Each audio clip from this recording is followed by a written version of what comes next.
¿Qué tal? Buenas tardes a todos, a todas. Bienvenidos a una sesión más del Seminario de Archivística que la Licenciatura en Administración de Archivos y Gestión Documental viene realizando año con año. He de decir que el año pasado fue una situación un poco fallida con el tal seminario, pero pues lo estamos retomando. También le damos la bienvenida a quienes están a través de las redes sociales, específicamente la página de Facebook de la ENES Morelia. Igual a quienes nos acompañan aquí en el aula magna C. Hoy vamos a tener una charla, sin duda alguna, muy harto interesante, que se refiere al archivo vivo, específicamente al archivo vivo de la Filmoteca de la UNAM. Para esto nos acompañan dos ponentes que tienen sin duda alguna gran experiencia al respecto. Por un lado tenemos al doctor Alejandro Gracida Rodríguez. Él es doctor en Historia Moderna y Contemporánea por el Instituto Mora. Se desempeña como jefe del Departamento de Catalogación de la Filmoteca de la UNAM. Ha realizado investigación y difusión en el campo de los estudios cinematográficos, principalmente en lo correspondiente a las representaciones sociales, cine documental, televisión y noticieros fílmicos. Cuenta con certificación en preservación y restauración fílmica por la Federación Internacional de Archivos Fílmicos, FIAF. Ha participado como docente en cursos y diplomados sobre archivos audiovisuales organizados por el programa Ibermemoria Sonora Audiovisual y ha publicado artículos referentes a las formas como se han problematizado en los medios masivos de comunicación temas como la pobreza, las juventudes rebeldes, la ciudadanía y el uso del cine como instrumento de propaganda. Por otro lado, tenemos a Jorge Carlos Sánchez López, que es licenciado en Historia por la Facultad de Filosofía y Letras de la UNAM y es maestro en estudios cinematográficos por la Universidad de Guadalajara. Sus líneas de investigación abordan la historia del cine mexicano a lo largo del siglo XX desde diversos enfoques industriales, sociales y estéticos. Es autor de artículos de difusión como La leyenda fílmica del Centauro del Norte, claro que se ha puesto tan en boga la figura de Villa, publicado en la revista electrónica La Bola, número 20, y La censura en La sombra del caudillo, el caso del ejército en correcámara.mx. Actualmente es responsable de Filmografía Mexicana del Departamento de Catalogación de la Filmoteca de la UNAM. Les agradecemos mucho, Alejandro, Jorge Carlos, su presencia. Sin duda alguna va a ser una charla harto interesante, como lo he dicho. Y pues adelante, el micrófono va de su lado. Muchas gracias por la presentación. Muchas gracias por la invitación al doctor Ignacio, y pues a toda la gente que está detrás del seminario y a quienes están sintonizando también y están ahí presentes en el aula. Para nosotros es como bien bonito siempre que nos inviten a platicar acerca del trabajo que se está haciendo aquí en la Filmoteca de la UNAM, en particular hablar de este archivo vivo que es una plataforma de difusión, ¿no?, del acervo que tenemos en la Filmoteca de la UNAM y que pues hacemos con mucho cariño. Creo que es uno de los proyectos que más nos entusiasman aquí en catalogación. Y queremos comenzar, quizá me parece conveniente, compartiendo una de las cápsulas que se han hecho para estos archivos vivos, para que podamos tener algunas coordenadas en común, ¿no?, de quienes no conocen estos materiales. Así que les vamos a compartir una reciente, permítanme, déjame, que ha tenido buena recepción, que trata acerca de la publicidad animada en los años 50 y 60. Así que ahí ustedes lo pueden ver. ¿Pueden ver la pantalla? Perfecto. Sí, la Pues vemos. vamos a ver cómo... Ahí está en pantalla completa, ¿cierto? Ahí va.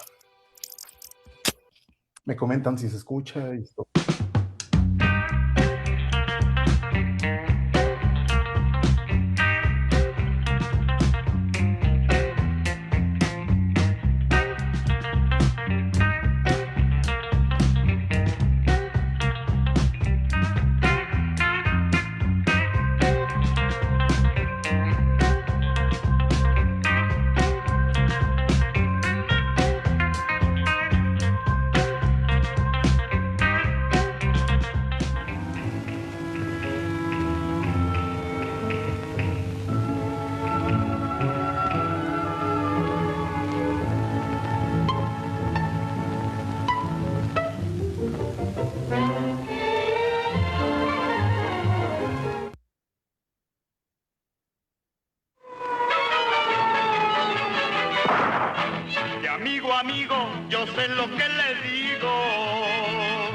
use siempre la llanta que más aguanta. Para su automóvil, General Popó. Para los camiones, General Popó. En las carreteras, General Popó. Da más servicio y seguridad.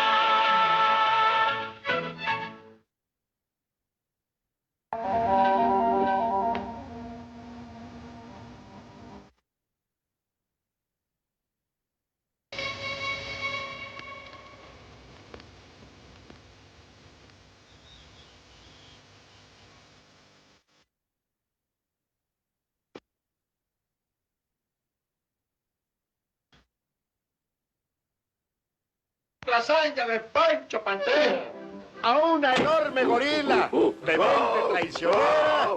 La agarró Pancho y hoy es su cilindrera. Antes que capaz, hasta un mono de trapo lo asustaba. Era un Pancho cualquiera. Pero con Chocomil se hizo Pancho Pantera, fuerte, audaz y valiente. Sí, porque Chocomil está enriquecido con más vitaminas, más minerales y más proteínas.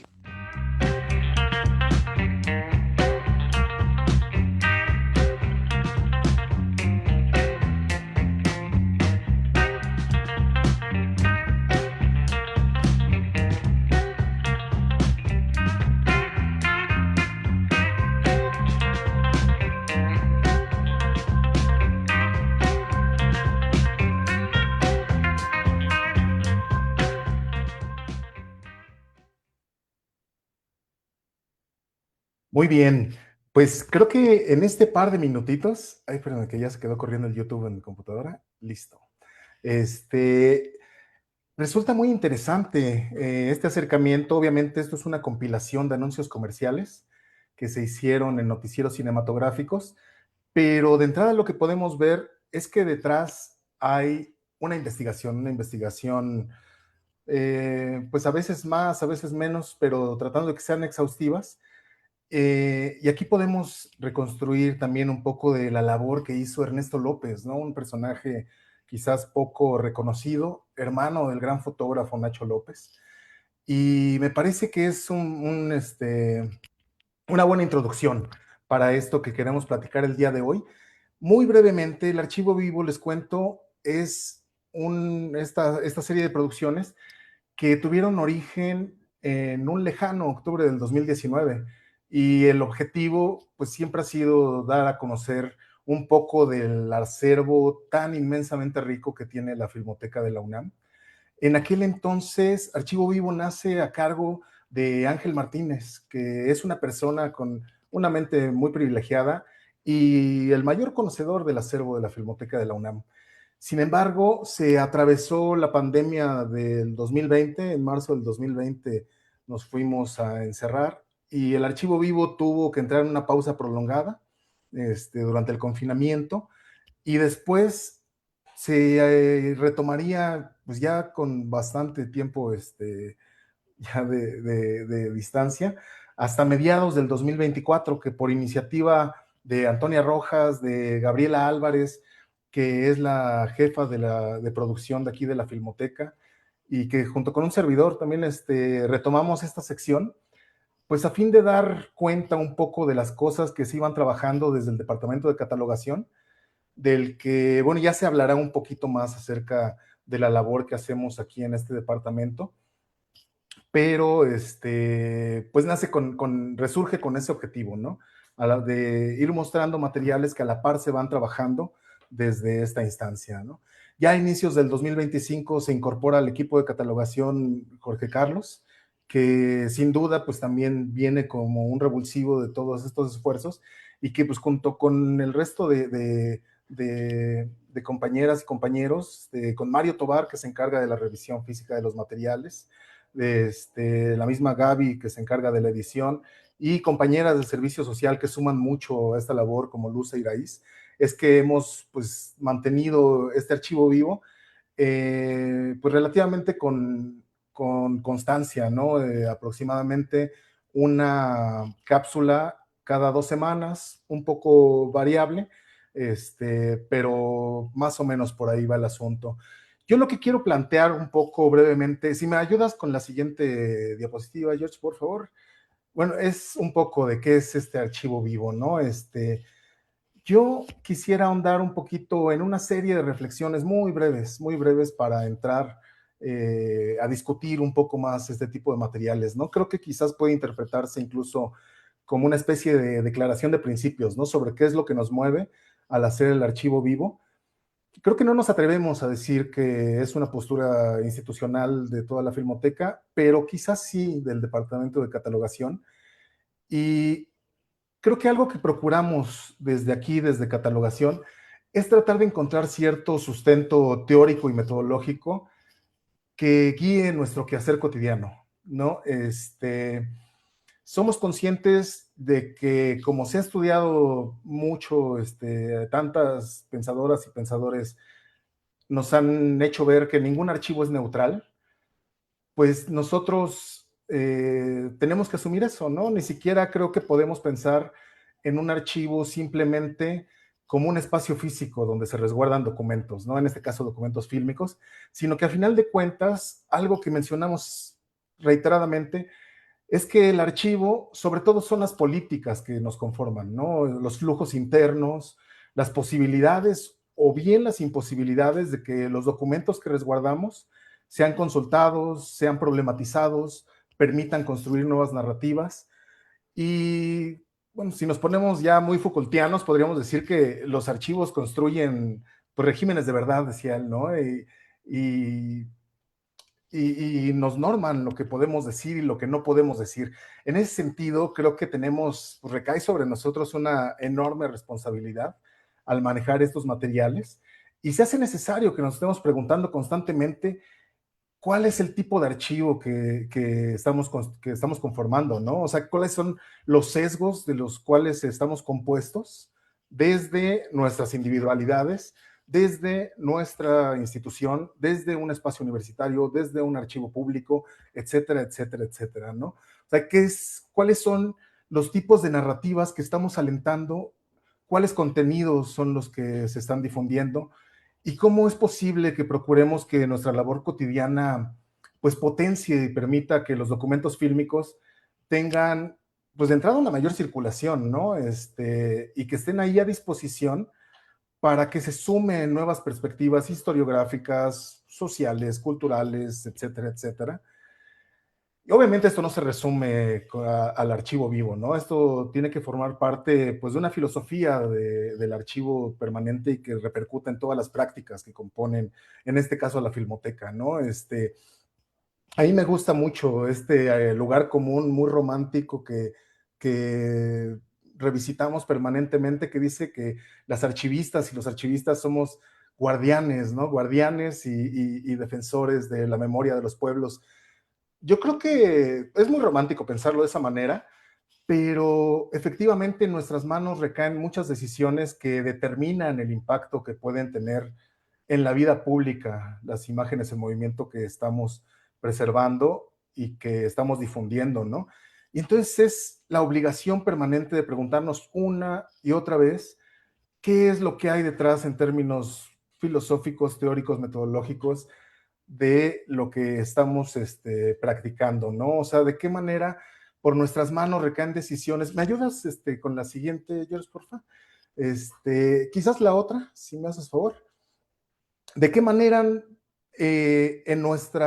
a través de nuestros ojos se filtran cosas pues ya más trascendentales, ¿no? O sea, de entrada, cómo se va patrimonializando cómo se va patrimonializando los materiales audiovisuales y cuál es el papel que personajes como Jorge, como un servidor, juegan en este proceso de decidir qué se difunde, qué se discute prácticamente.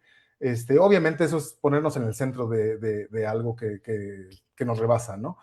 Pero de manera modesta, ¿no? O sea, de nuestra parte, ¿qué es lo que nos toca, ¿no? ¿Cuáles son las decisiones que estamos tomando respecto a este asunto de lo patrimonial? Que en muchas ocasiones, pues tenemos que aceptar que lo patrimonial terminan siendo acuerdos, ¿no? Terminan siendo consensos que se hacen desde círculos muy específicos y que de ahí se van irradiando a una sociedad que termina por asumir que efectivamente eso que se está viendo es patrimonial, ¿no? Y por otra parte, también siempre estamos pensando en el asunto de las memorias, ¿no? Creo que conviene hablarlo en plural. ¿De qué manera los archivos audiovisuales estamos abonando al debate, ¿no? Al debate de cómo nos estamos pensando en sociedades a la luz de nuestras historias recientes, ¿no? Las memorias siempre son un territorio de disputa permanente y creo que al menos durante el último medio siglo latinoamericano ha sido un tema fundamental que nos ha atravesado y que nos ha encontrado en muchas formas, pero que también nos ha desencontrado y nos ha distanciado, ¿no? Esa disputa permanente por las memorias. Y creo que es sano seguir abonando en eso. Es ahí donde conviene situarnos, ¿no? Decir que el archivo vivo, lo que buscamos, pues es abonar un poco en estos elementos que entran en disputa para la consolidación de estas memorias, para la conformación de estas memorias, para el debate de estas memorias. No pretendemos patrimonializar imágenes en movimiento.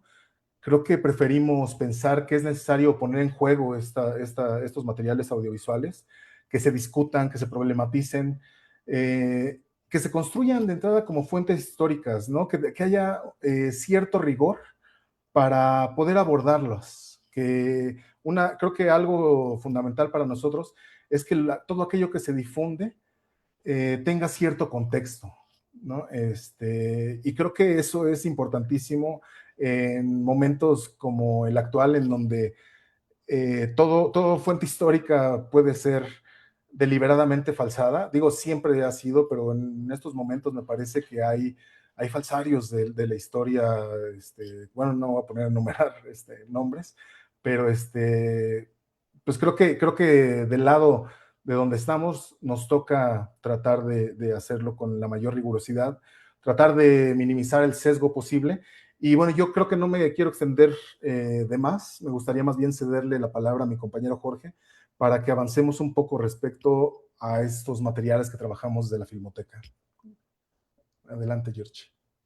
Gracias, Alex. Ignacio, estimados asistentes, físicos, digitales, un gusto andar por acá con ustedes platicando un poco de lo que es, pues la experiencia del archivo vivo, ¿no? Que como dice Alex, es muy bonito, muy padre, muy, interesante y hasta nutritivo, diría yo, de repente desempolvar todas estas imágenes viejas que están semi olvidadas por ahí, que nosotros por fortuna tenemos pues la perspicacia de redescubrirlas y lanzarlas, ¿no? Como dice Alex, con una investigación de fondo, con certezas, tratando de evitar todo tipo de ambigüedades y cosas ahí medio extrañas que de repente páginas medio raras en internet lanzan, descontextualizadas, pero bueno. También para tratar de hacer un poco fluido esto y darles tiempo a todos los que nos están siguiendo para preguntas, respuestas, dudas, comentarios, quejas y sugerencias, vamos a tratar de fluir un poco, ¿no? Eh, una cosa bastante importante que nos toca como archivistas es pensar esto como documentos históricos. Como nos platicaba al inicio de la plática, cuando estábamos como charlando entre nosotros el maestro Ignacio, un archivo fílmico tiene ciertas similitudes con un archivo tradicional de papel, de fotografía, de pinturas, todo esto, pero finalmente el trabajo de un archivo o de nosotros los archivistas consiste en reproducir para preservar. Es una estrategia fundamental de los archivos fílmicos. Justo en la parte central de la presentación podrán ver una pequeña cronología de los diferentes soportes que han albergado la imagen en movimiento. El primeritito y el más peligroso de todos, el nitrato, por supuesto, que es el que se quemaba. La imagen que tiene la manera de ilustración del lado izquierdo es justo un fragmentito de un nitrato, ¿no? De la toma de posesión del nuevo presidente Pascual Ortiz Rubio, contextualizado en el Maximato, con Plutarco Elías Calles, todo esto. Pero finalmente eso de preservar, reproducir para preservar, se va migrando, se van utilizando, las tecnologías avanzan, vamos cambiando de formatos. Así pasamos del nitrato al acetato, que se lanza al mercado en 1910, pero se comercializa hasta pues, entre la mitad del siglo XX, pues, cuando se dieron cuenta que el nitrato era un material sumamente inflamable, lo cambian por algo que no sea tan peligroso, ¿no? Entonces el acetato se vuelve un poco más común, más habitual hacia mediados del siglo XX, Y después tenemos el soporte de poliéster, que lo utilizamos principalmente para temas de preservación. Y ya después vienen cosas un tanto cuanto más avanzadas que, digo, a lo mejor muchos de ustedes que están ahí en la sala son muy jóvenes, ya no les tocó lidiar con estas cosas, tal vez les tocó más el ámbito digital, ver cosas en plataformas, diferentes situaciones por ahí, pero viene todo el tema del Betacam, del VHS, las cintas magnéticas, y después pasamos a algo todavía más complejo, el DVD, el Blu-ray, hasta llegar a los formatos digitales. Entonces también aquí un poco para tratar de lanzar un pequeño anzuelo hacia ustedes que son jóvenes estudiantes profesionistas de la gestión de los archivos y los documentos, hacer como esta comparación, ¿no? Un archivo tradicional que está compuesto por papel requiere de medidas específicas para su preservación en función del año de producción de papel, porque no es lo mismo un papel de mediados del siglo XIX con un papel de los años 50 a lo que tenemos hoy día ya completamente digital, ¿no? Ya no manejamos papel, ya manejamos PDFs, ya manejamos imágenes, JPGs, diferentes formas diferentes contenedores que tienen información, para ponerlo de esta manera. Entonces, a lo que nos enfrentamos nosotros desde los archivos fílmicos tiene que ver mucho con esto. Cómo preservamos todos esos materiales que conforme va pasando el tiempo se van descomponiendo. Tenemos que hacer copias de preservación, de conservación y a su vez digitalizar para preservar. Es decir, y los invitamos, los combinamos. Es bastante en serio porque archivistas, especialistas en archivos fílmicos, pues son muy poquitos, ¿eh? Si alguien quiere animarse a especializarse en esto, pues bienvenido, porque en algún momento ustedes serán nuestros relevos naturales. Ya con toda una formación, una profesionalización de los archivos fílmicos, el campo pues es bastante generoso, pues. Entonces, eso nos lleva a la misión y visión de la Filmoteca, ¿no? Que nosotros nos concentramos en custodiar, preservar, salvaguardar y difundir los materiales fílmicos y documentales que se han producido en México. Una de mis actividades en cuanto a filmografía mexicana es justo eso, consignar. Filmografía mexicana es una base de consulta, una herramienta de consulta.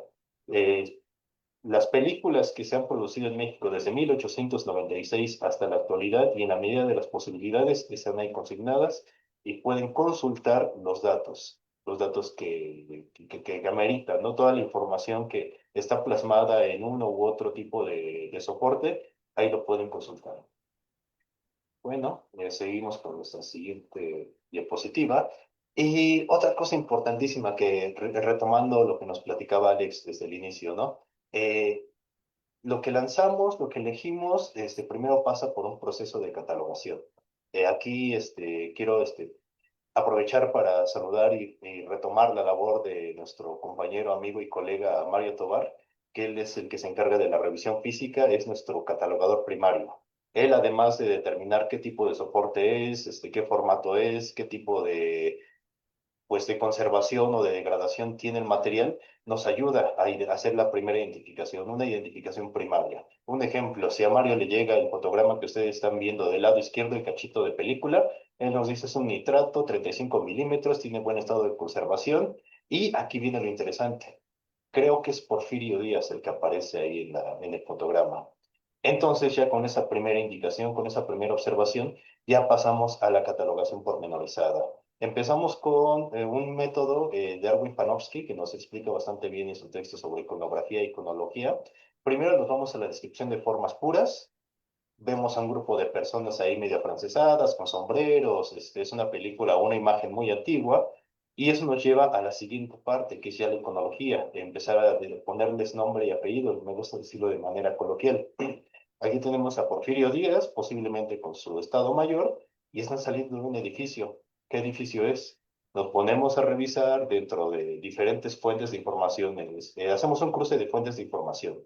Aquí triangulamos tanto periódicos como fotografías y pues libros tanto de la época como contemporáneos para poder determinar a ciencia exacta, por decirlo de alguna manera, qué es lo que tenemos. Entonces, ya después de hacer toda esa triangulación de información, tenemos que es Porfirio Díaz durante la inauguración del Manicomio General de la Castañeda, el 2 de septiembre de 1910, en el gran contexto de las fiestas del centenario de 1910. Entonces, todo este trabajo de recopilar información, de acumular, porque sí, los historiadores somos acumuladores compulsivos, no sabemos para qué, pero acumulamos información. Bueno, sí sabemos, porque eventualmente nos sirve. Por ejemplo, de las fiestas del centenario de 1910, cuando llegamos a lo de la Castañeda, nos damos cuenta que a lo largo de todo el mes de septiembre hubo diversos eventos para conmemorar el centenario de la independencia. Nos vamos revisando día por día y entonces nos vamos dando cuenta que hubo la inauguración del hemiciclo Benito Juárez, el traslado de la pila bautismal, prácticamente un evento por día. Y afortunadamente, y aquí entra en juego algo también bastante importante que nos comentaba Alex al principio, es cómo pensamos el cine. El cine, por lo menos para este tipo de materiales históricos, y justo antes de la Revolución y durante la Revolución, se puede pensar incluso como una especie de reportaje. No se filmaba cualquier cosa. Se filmaban eventos grandes, eventos donde iba a haber personalidades políticas, o sea, iba a ser algo fuera de lo común. Entonces, cuando nosotros en el archivo procedemos a hacer la catalogación pormenorizada, vamos revisando materiales tanto físicos como digitales, nos vamos dando cuenta de que van apareciendo todas esas representaciones de la realidad. Bueno, sí, entonces, como que este es una parte de nuestro nutriente, como me decía Alex hace unos minutos antes de comenzar esta charla, son nuestros insumos básicos para poder pasar a lo siguiente, que es nuestros criterios de selección de qué lanzamos, qué mostramos, cómo lo contextualizamos. Entonces, primero, y otra forma de pensar el archivo vivo es como que cada cápsula es un acto de comunicación. Estamos plantados en la Universidad Nacional Autónoma de México, la Filmoteca de la UNAM. Somos, Alex lo decía un poco de manera romántica, no somos los guardianes. Bueno, yo voy a sacar un puentecito, yo pensaría que somos como el puente entre el archivo fílmico y la sociedad. Lo vamos, a dar a conocer. Entonces tenemos un público objetivo, que es la comunidad universitaria, y un público interesado. Bueno, y el público interesado, ¿no? Porque de repente sí hay gente que le gusta ver imágenes viejitas, pero ya cuando se las ofrecemos con algo de contexto, de información, con todo este procedimiento que realizamos al interior del departamento, pues resulta un poco más interesante. Y aquí me gustaría destacar dos conceptos muy importantes. El concepto de la difusión. ¿Qué es la difusión? Es una actividad, es algo que se realiza y que va dirigido a un público instruido y cautivo, es decir, muy, muy especializado. Se utiliza un lenguaje pues, todavía más especializado con tecnicismos y favorece el intercambio de conocimientos entre expertos. Tal vez traduciéndolo un poco a términos ordinarios, pensaríamos esta parte de la difusión como la escritura de artículos académicos, las presentaciones en coloquios, ponencias, simposios, toda esta parte como un poco más dirigida a un público nativo súper, súper especializado. Por el otro lado, tenemos el ámbito de la divulgación, que va más dirigido a un público general, se utiliza un lenguaje cotidiano con metáforas y analogías y favorece el acercamiento de las personas a la ciencia, ¿no? Entonces, lo hemos platicado muchas veces aquí al interior del departamento, Alex, Mario, nuestras compañeras Luz, Iraís, incluso algunos compañeros que por ahí andan todavía, Beto y Enrique, cómo presentamos y cómo seleccionamos los materiales. Tenemos un cachito de película, un reportaje, tenemos algo que nos llamó la atención. Dios, ¿cómo lo vamos a lanzar? Vamos a hacer una investigación, pero no podemos poner términos tan específicos porque se va a convertir en algo pues poco atractivo para la gente. Pero tampoco podemos virarlo por completo hacia el otro lado porque se va a convertir en algo que pues tampoco va a decir mucho, ¿no? Si nada más le pones, aquí tenemos a Porfirio Díaz inaugurando un edificio, pues sí, pero ¿qué más? Entonces, nosotros siempre tratamos de movernos entre esta delgada línea entre la difusión y la divulgación y tratamos de hacer las cápsulas en función de un trabajo científico, por decirlo de alguna manera, porque sí, la historia también conlleva un poco de metodología y de cientificidad. Lo pensamos también como un canal de comunicación, de dar a conocer que el archivo fílmico de la Filmoteca pues está vivo, ¿no? Por eso es lo que le da nombre y razón de ser a las capsulitas que lanzamos. Y sobre todo compartir conocimientos. porque de repente nos vamos encontrando así cosas bastante interesantes. Nuestra compañera Gabriela Álvarez hace poquito se encontró una cápsula sobre la Fórmula 1 y bueno, ¿por qué no compartirla? Adelante, pues vamos a presumir que, por decirlo de alguna manera, que tenemos información bueno, materiales fílmicos sobre la Fórmula 1 aquí en la Filmoteca, ¿no? Y eso nos lleva un poco a una mirada a futuro, ¿no? Todas las posibilidades que nos da el archivo fílmico con todas estas catalogaciones pormenorizadas, con un sistema de trabajo y unos flujos, procedimientos de flujos bastante específicos y bien delineados, bien determinados, a pensar en otras cosas, ¿no? Digo, sí, un ejemplo que tenemos aquí en pantalla. Si ya identificamos a Porfirio Díaz inaugurando el manicomio de la Castañeda el 2 de septiembre de 1910 y sabemos que hubo eventos a lo largo de septiembre de 1910, nos da la posibilidad de ir trabajando poco a poco y conforme se nos vayan develando todas estas imágenes históricas, pues armar una compilación, ¿no? De las fiestas del centenario de 1910. Otra cosa, también conforme vayamos trabajando, armar, ¿por qué no armar un segundo volumen de la animación mexicana, ¿no? O incluso un segundo volumen de la decena trágica, que también ahí en la página de Archivo Vivo pueden ver una especie de cronología, pues de las primeras cositas históricas que hicimos por acá, en donde se va mostrando día a día el acontecimiento, el desarrollo de la decena trágica, ¿no? Desde la marcha triunfal de Madero, perdón, se me fue la onda, de Francisco y Madero hasta la llegada al poder de Victoriano Huerta, ¿no? Incluso también constantemente estamos pensando, ¿y ahora qué vamos a lanzar, no? Va empezando mayo, tenemos que pensar algunas cosas. Por ejemplo, ahorita les damos un poco de spoiler, se nos viene uno sobre la inauguración del Mundial de México 70, y también echamos mano de semblanzas de artistas importantes, cosas culturales, pues aniversarios artísticos, conmemoraciones cívicas, todo con el fin de hacer una especie de reconstrucciones históricas, ¿no? Porque finalmente también los archivos, un archivo como el de la UNAM nos da la posibilidad de ir juntando piezas del rompecabezas. En el caso específico de la Revolución Mexicana, que es en el que meto más las manos, lo veo como, y lo pienso como un archivo, como un rompecabezas de 100,000 piezas. Y conforme se van apareciendo hay que tomarla y consignarla e ir reconstruyendo un poco la historia de la Revolución Mexicana. Y bueno, creo que con esto termino mi presentación, Alex. Espero no haberte robado mucho tiempo. No, no, perfecto, George. Mire, yo creo que nos conviene quizás aterrizar un poco en formas de cómo hemos trabajado cápsulas en específico. Yo quise traer a colación este material del Grito de Dolores porque me parece muy interesante, ¿no? Que detrás de todo lo que terminamos presentando, en lo cual, pues como dice Jorge, implica muchos retos de entrada, el reto de ser sintéticos, ¿no? Sabemos que cargar de texto, de contexto a un material audiovisual puede ser también como un dispersor de la atención de quien esté viéndolo y más, pues en el sentido de que ya nos estamos desacostumbrando, ¿no?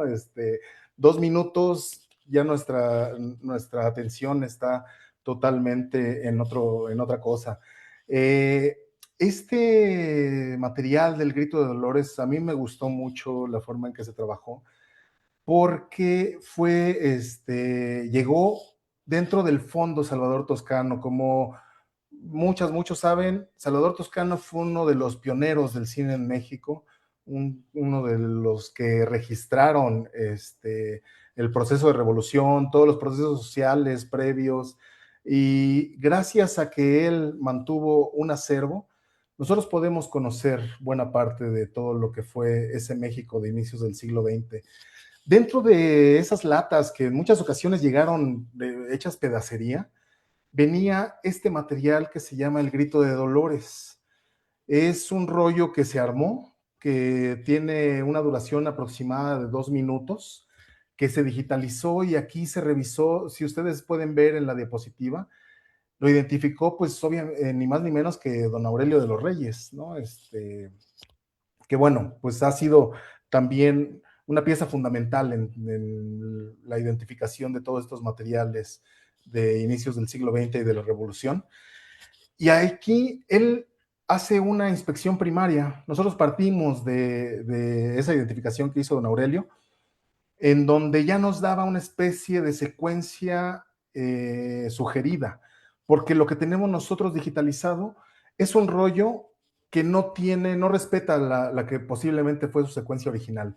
Es decir, aquí nosotros hicimos una intervención directa del material, tratando de volver a dar, pues a darle ese orden con el cual fue proyectado en su primer momento, ¿no?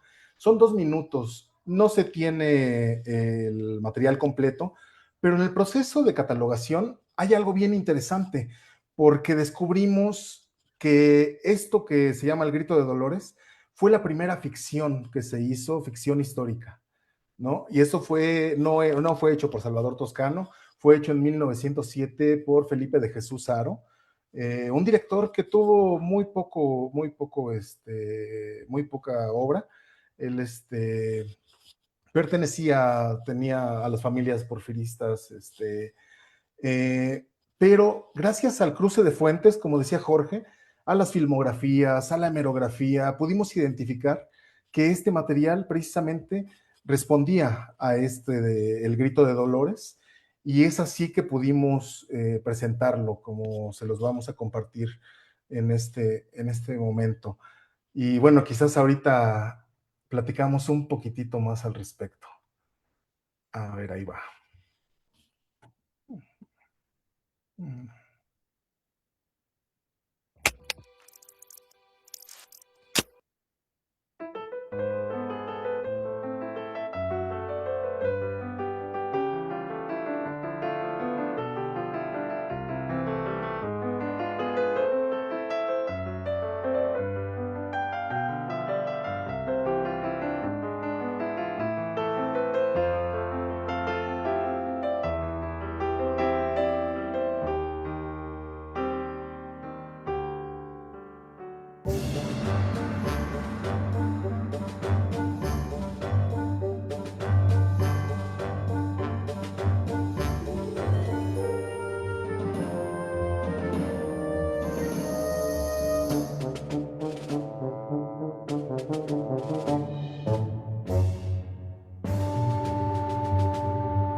No sé qué les pareció, pero a mí me encanta este material, se me hace una cosa maravillosa.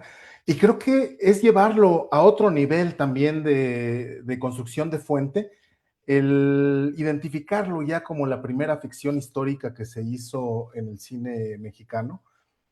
Histórica, o sea, ficciones podría haber ya se habían hecho, pero esta es la primera ficción histórica. Y a mí lo que me encantaba era ver las reacciones que suscitó, porque era muy problemático la representación de los héroes de la independencia, ¿no? Para otras personas era muy loable poder hacer como difusión de cómo acontecieron los hechos. Y se me hace muy interesante, pues, en términos también de nosotros preguntarnos, el propio cine utilizado como un recurso para la instrucción de la historia, ¿no? Me encanta que uno de los comentarios dentro del canal de YouTube de este material insiste, pregunta y después insiste en si podemos, si le podemos aclarar si efectivamente es el cura Hidalgo quien aparece ahí en la cámara, ¿no? Eso se me hace fabuloso. O sea, digo, obviamente no es, pero me parece genial que pueda suscitar este tipo de inquietudes, este material, ¿no? Efectivamente, este material forma parte, o algunas secuencias forman parte del documental de Carmen Toscano, Memorias de un Mexicano. Incluso en Memorias de un Mexicano hay como aproximadamente unos 20 segundos adicionales que no aparecen en este Grito de Dolores. Y no aparecen porque no los teníamos digitalizados en una calidad óptima y decidimos pues mantenernos, ¿no? Lanzar este anzuelo con lo que ya teníamos digitalizado. Hay otro asunto que nos implicó mucha discusión y que es el asunto de la musicalización. Decidimos hacerla, consideramos que fue afortunada también la musicalización, pero pues a final de cuentas son debates permanentes que tenemos con este tipo de materiales y que está bueno venir aquí a compartir, porque seguramente habrá también muchos puntos de vista al respecto, ¿no?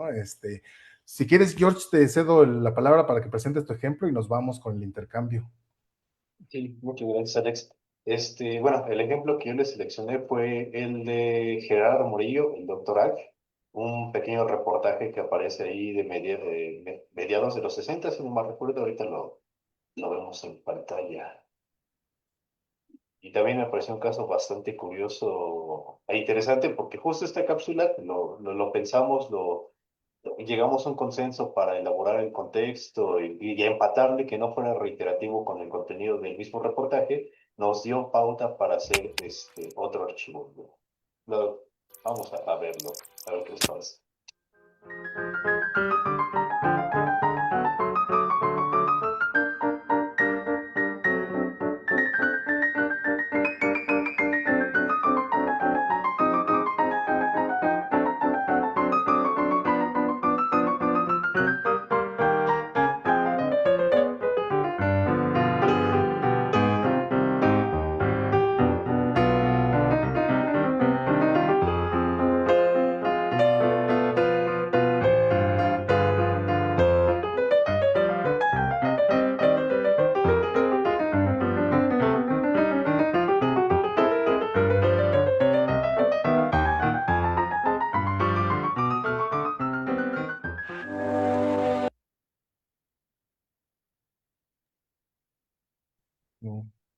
Cosas del internet.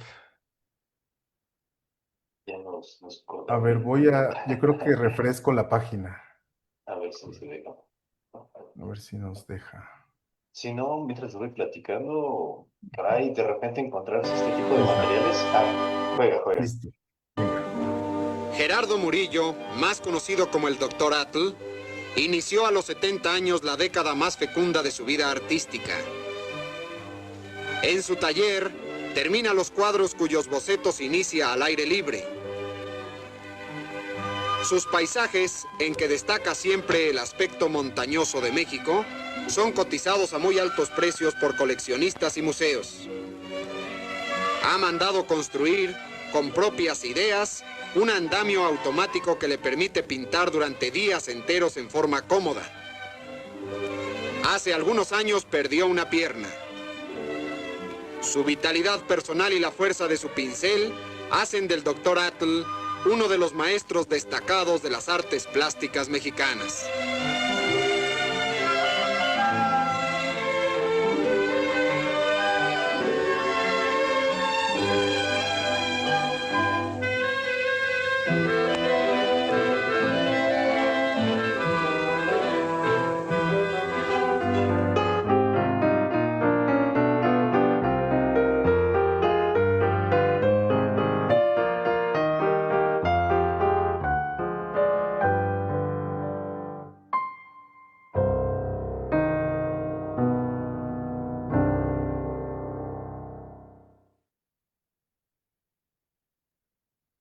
Bueno, esperemos que les haya gustado este pequeño ejemplo y parte de lo bonito, de lo emocionante de esto es que de repente en las labores cotidianas uno está catalogando, está viendo cosas, está compartiendo ideas y de repente entre las cosas aparece pues este tipo de reportajes, ¿no? De biografías de quien en su momento, digo, quién sabe si académicamente hablando sea correcto, pero se te aparece el papá de los muralistas, se te aparece Gerardo Murillo, el doctor Ángel, todavía vivito, por ahí pintando y pues presumiéndolo, ¿no? Curiosamente, digo, si notaron un poco las fechas, esto se filmó unos 2 o 3 años de que falleciera el doctor Ángel. Entonces es un privilegio poder verlo ahí en acción, todavía ahí improvisando con su andamio y todo esto para pintar. Y son ese tipo de hallazgos que lo hemos debatido aquí, lo hemos platicado muchas veces, pues vale la pena darlo a conocer. Pero si lo vamos a dar a conocer, tiene que ser con el contexto adecuado, ¿no? Porque nada más aventar una cápsula así de electoral, pues mucha gente va a decir, quién sabe quién sea ese señor Barbón, ¿no? Pero ya cuando le metemos todo ese contexto de que fue el agitador, que influenció mucho en la escuela muralista de la Revolución, fue una personalidad importante del medio artístico que recibió por ahí varios premios y reconocimientos a nivel nacional, pues ya cobra otra vitalidad, ¿no? Y finalmente esto se convierte, este ejercicio de los archivos vivos se convierte en un efecto dominó. Porque una vez que tiras una pieza, se caen las demás. Y les quise poner este ejemplo del doctoral de Gerardo Murillo, porque a partir de se nos vino otro archivo vivo, se nos ocurrió otro archivo vivo sobre el nacimiento del volcán Paricutín, perdón. Un material que ya tenemos digitalizado que duraba aproximadamente hora y 20, hora y 30 minutos, pero del cual seleccionamos un pequeño reportaje, igual un noticiero, en donde las imágenes son hipnóticas, la montaña ahí escupiendo fuego, ceniza volcánica. Entonces, se convierte en algo hasta psicodélico, si se quiere, y más con la musicalización que le puso nuestra compañera Gaby Álvarez, pues lo hace todavía más atractivo. Entonces, como se dan cuenta, movernos en este ámbito de la difusión y la divulgación requiere llegar a muchos consensos, muchos acuerdos, como nos menciona Alex desde un principio, ¿no? Sí, y digo, creo que por lo menos lo que nos ha guiado y nos ha servido como brújula es si vamos a hacer algo, lo vamos a hacer bien, lo mejor posible, y tratar de dar a conocer nuestro acervo fílmico o cachitos, ¿no? De esto. Aquí Alex está pasando un poco para que vean perdón por el coloquialismo, para que vean el menú de lo que hay el archivo vivo. Tenemos por ahí Alejandro Galindo, la gran peregrinación en diciembre, no, de enero. Que nos gustó mucho de a 100 años de México ante los ojos del mundo. ¿Quieres ponerle un cachito, Alex, o ya le cortamos? ¿Cómo ves? Pues podemos cerrar con un poco de estas imágenes que son estupendas porque estas son, bueno, si es que el internet nos lo permite. Ahí sí se está viendo, ¿verdad? Déjenme, le adelanto para que podamos ir directo a...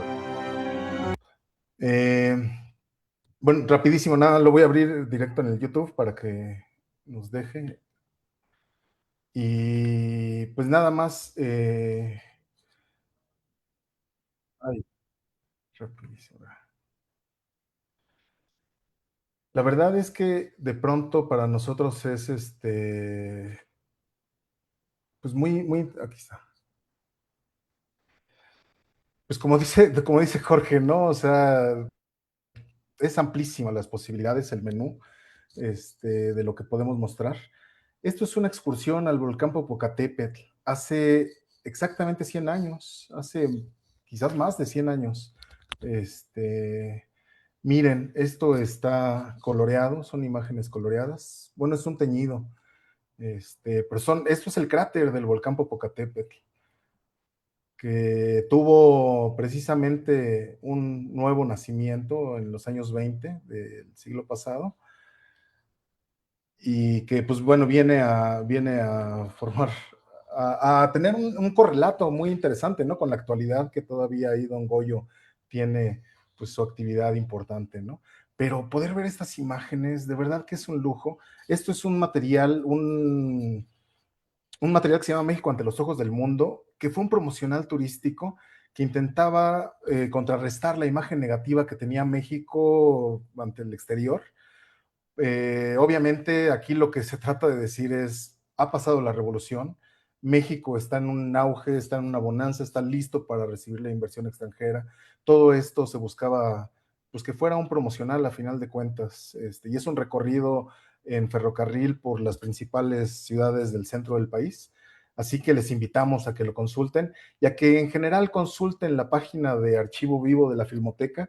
Si lo buscan así, Archivo Vivo Filmoteca UNAM, ahí les va a aparecer y podrán ver pues ya más de 50 cápsulas que se han elaborado a lo largo, pues ya también de algunos años. Les decíamos que esto empezó en el 2019 y pues bueno, ahí creo que ha sido una de las apuestas también de la Filmoteca por difundir un poco el acervo de lo que tenemos. Así que pues creo que pues más bien les cedemos, ¿no?, el micrófono y podemos empezar ahí un intercambio, opiniones, preguntas, lo que gusten expresar. Pues más que bienvenidos.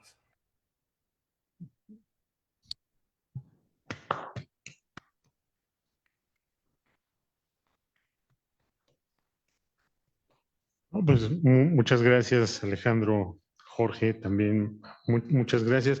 Sin duda alguna, una exposición bastante interesante. Hace un momento, o al inicio, decías, Alejandro, sobre las memorias, ¿no? En plural. Me parece que es un acierto total, ¿no? Ya que pues, en México podemos encontrar efectivamente no solamente un tipo de memoria, sino las memorias, ¿no? Pensando, por ejemplo, no solamente en la memoria del patrimonio documental, sino también tenemos memoria audiovisual, gastronómica, musical, visual, olfativa, en fin, una serie de memorias que nos van conjuntando, nos van dando identidad. Y pues también sí, me di cuenta de quién hablabas con los falsarios de la historia, ¿no? Hay un tal Sun Tzu por ahí que se refiere a esto. Pero bueno, pasemos a las preguntas. Si alguien tiene aquí en la sala o en la página de Facebook alguna pregunta, les vamos a agradecer.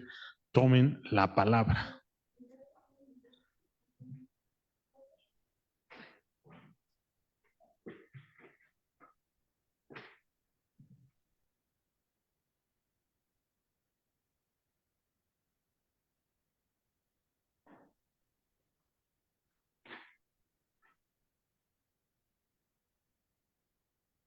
Hola.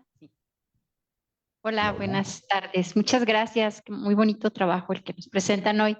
Yo tengo una duda. En esta investigación que hace Jorge para catalogar los archivos fílmicos, ¿qué haces con esa información? Es decir, ese cartel, esa nota periodística, ¿cómo la anexas al archivo? Es decir, ¿haces un expediente ahí? Si yo, por ejemplo, consulto, no sé si se puede consultar en línea ya los filmes, ¿tengo acceso a ese otro material? ¿Cómo le han hecho para organizar esa información? Muchas gracias. ¿Va? Cuando tú me digas... Dos más. ¿Contestamos una vez? Sí. Bueno, muchas gracias por su pregunta. Es algo bastante interesante. Entonces, como bien menciona, hay documentación no fílmica. ¿Qué se hace con ese tipo de documentación no fílmica? Lo ideal es que quede consignado en filmografía mexicana, porque la fuente de información principal es la película per se. No obstante, sabemos que se hizo un cartel, un lobby card, salió alguna crítica, toda esa información que fluye en torno o alrededor de la película antes, durante y después de su estreno, tratamos de consignarlo en filmografía. Por ahí la página tiene un apartado en donde si tenemos algo identificado en el acervo de la Filmoteca, lo consignamos. Si hay una fotografía, si hay un cartel, si hay, se preserva algo aquí sobre la película. En caso de que lo ubiquemos en alguna otra fuente, se consigna en el área de referencias. Digamos que ese tipo de información siempre está disponible ahí en Filmografía, siempre y cuando existe. Vale, sí, adelante, adelante, Pati. Bueno, a lo mejor está de más mi comentario y ya lo conocen, pero en una de las materias usamos una colección que se llama, creo que es sobre el bicentenario de la independencia que está en el AGN. Quizás ya la conozcan, pero bueno, no quería dejarlo en margen porque seguramente es mucho de lo que están trabajando. Nada más era ese comentario. Gracias. Muchas gracias. Muy bien. ¿Alguna pregunta más? ¿Alguien que no? A ver, venga, Ala. Hola, buenas tardes. La verdad es que está muy padre.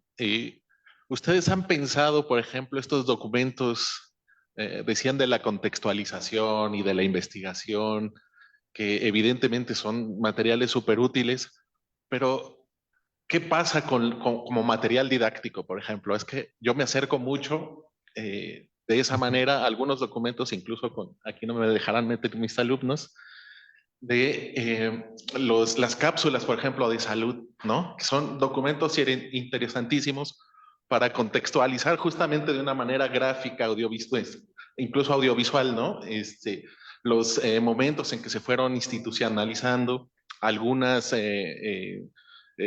políticas, ¿no? De salud, de educación, etcétera, ¿no? Y sobre esta cuestión de la prevención ante enfermedades como la tifoidea, etcétera, etcétera. Exacto. Y lo que me surge duda es que yo me acerco a la filmoteca y veo que son poquitas cápsulas en ese sentido, ¿no? ¿Qué tanto material tienen ustedes? Veo también, o vi en sus acervos que son muchas, ¿no? Son 200, algo así había leído, pero me parece que son súper interesantes como material didáctico todas estas cápsulas que ustedes nos han compartido o que tienen resguardadas, ¿no? Sí, muchas gracias por la pregunta. Fíjate que, o sea, de entrada, el acervo de la Filmoteca es inmenso. ¿Hay algún número aproximado? No tenemos una cifra exactísima de la cantidad de materiales que resguardamos, pero es un número aproximado de 60,000 títulos en más de 500,000 de rollos. Es decir, esto es un mundo de posibilidades. Yo me atrevo a decir en muchas ocasiones que buena parte de la memoria audiovisual de México, Centroamérica, Latinoamérica, está resguardada en las bóvedas de la Filmoteca de la UNAM. El archivo vivo surge sobre todo como un aperitivo, que por su propia duración, lo que quiere es como lanzar una especie de anzuelo hacia el acervo. Efectivamente, hay muchos materiales que se pueden utilizar y que ahí no platicamos en esta ocasión de su contraparte, pero quizás podríamos en buscar otros espacios para hablar de lo que es cine en línea, que dentro de la misma página de la Filmoteca de la UNAM están decenas de materiales que ponías el ejemplo de los archivos de salud, ¿no? De lo que es la tifoidea, de lo que eran las campañas de vacunación. La Filmoteca resguarda todo el archivo de salubridad y se han puesto a disposición a partir de cine en línea bastantes reportajes que ya con una duración mucho mayor, hay incluso de 20 minutos, incluso más, hay películas completas. Cine en línea creo que tiene un perfil mucho más afín para el uso didáctico. Archivo Vivo surgió también de alguna manera como una especie de, con la intención de pasarlos en las salas de cine de la UNAM. Antes de las funciones, hacer como con los noticieros cinematográficos o actualmente que vamos a una función y nos aventamos ahí media hora de comerciales, un poco tenía esa intención también de ser como una vitrina, un escaparate breve para el acervo que se resguarda, Pero bueno, ahí ahorita se ha ido nutriendo sobre todo en las redes sociales de la Filmoteca, particularmente en YouTube. Hay que decir que en YouTube vienen los fragmentos completos. En muchas ocasiones lo que se publica en Instagram, en Twitter, en Facebook, son versiones más cortas. Pero mi recomendación sí, efectivamente, o sea, cine en línea creo que abre muchas pautas, incluso hay varias secciones en donde pueden utilizarse, como mencionábamos, como recurso, ¿no? Para la investigación, para la docencia, para todo lo que implica el proceso de enseñanza-aprendizaje. Y sobre todo eso, ¿no? La invitación siempre a problematizar las fuentes, porque de pronto lo que vemos son unas ventanas fabulosas, ¿no? A una serie de construcciones sociales también llena de prejuicios, de estereotipos, de muchas cosas que creo yo que nos ayudan muchísimo para estar interrogando a las fuentes y para sacarles, exprimirles ahí el conocimiento que nos puedan brindar. Y bueno, creo que ya me extendí, no sé si respondí la pregunta, pero más o menos por ahí. Bien, también a través de las redes de aquí de Facebook, Tania Ruiz Ojeda pregunta, ¿quién musicalizó? Pues me imagino que este fragmento que nos pasaron eh, bueno, que nos han pasado, ¿y cuál fue el proceso para escoger esa música? Sí, pues de entrada lo que necesitamos cuando se opta por la musicalización es encontrar bibliotecas de uso libre. Eso pues ya nos resta posibilidades. Ahí, bueno, no está nuestra compañera Gaby Álvarez, que fue la encargada de la selección. Ella regularmente pues busca en la propia biblioteca de YouTube, son en repositorios donde se puede elegir música de la cual se puede echar mano, es decir, que esté libre de derechos, para que también esto, pues digamos, no esté infringiendo como ninguna normatividad. Ella regularmente lo que hace es nos da opciones, nos da 2, 3 opciones y digo, lo ideal sería pues que esto tuviera en muchas ocasiones música original, ¿no? Porque creo que la propia imagen tiene su propia emotividad que pudiera pues dar pauta a una música que acompañe lo que la imagen misma está reflejando. Pero bueno, pues también eso es mucho más complejo de hacer. Y de entre lo propio, lo apremiante del tiempo, de todo eso, echamos mano de bibliotecas de música libres de derecho. Muy bien. ¿Alguien más? ¿Quieres alguna pregunta? No, creo que ya se han agotado las preguntas. Perfecto. Pues Alejandro, Jorge, Carlos, les agradecemos mucho su tiempo. En realidad, hemos quedado muy satisfechos con la presentación que nos han hecho respecto al archivo vivo de la Filmoteca. Eh, Queremos agradecer también a quienes han estado aquí presentes en esta sesión del Seminario de Archivística.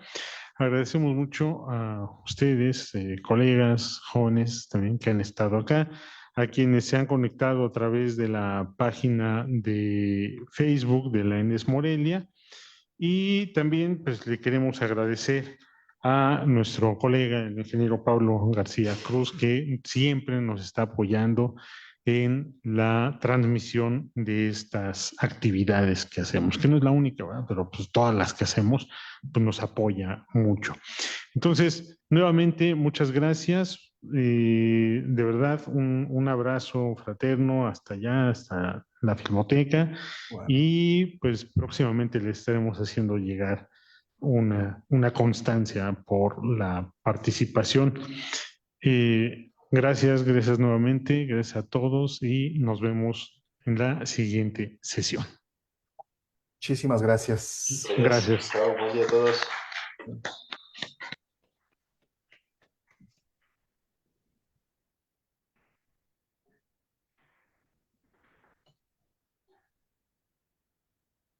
Pues muchas gracias, doctor. Un abrazo. Hasta allá. Muy bien, chao. Cuídense. Chao.